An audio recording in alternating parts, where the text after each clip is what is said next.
Is there going to be music in the biosphere? I like that question. Yes, there's going to be music because, as I mentioned, Dr. Farella Terenzi recorded the music that pulsars, radio stars, give. And then NASA, in addition to that, recorded the planets and the sun that have either a beat or a rhythm. There's going to be a symphony in the biosphere. So, the scripture says the morning stars sang together. So we know it wasn't all day long. For the earth to pick up that sound, there has to be the tuner, the receiver has to be at the high energy level. So you put all those factors together, and it was probably about an hour each day, beginning very, very hintingly, suggestingly, and then building up, very dim and building up to a crescendo, and then tapering off. But that's not all.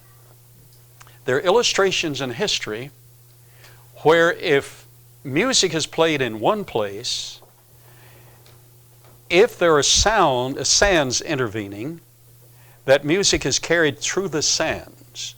Secular sources list 4 places on earth where at night the winds play tinkly tunes over the sand. 4 places on earth. You can look it up. You're a good researcher.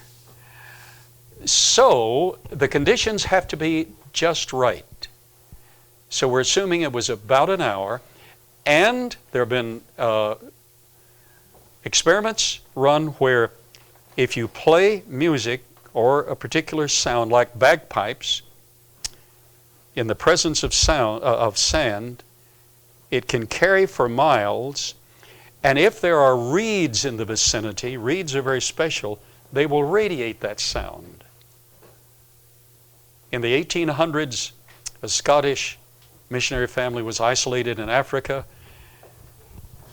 True story. They were isolated in their compound.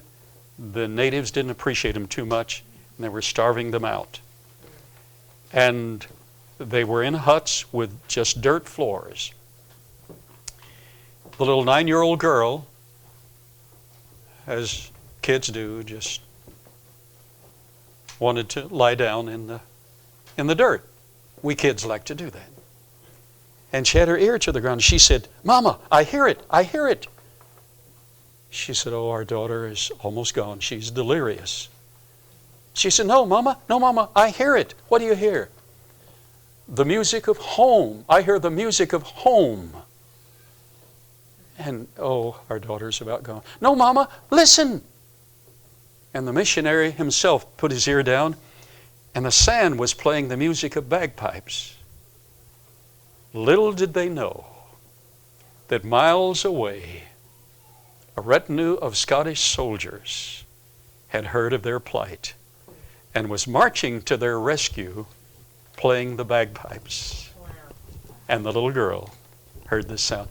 That's a documentable story. So we're going to have some sand in the hydroponic trays, in at least one of them. The music we selected years ago was Feather on the Wind. You can look it up. Very beautiful, gentle melody, much like the stars would have played.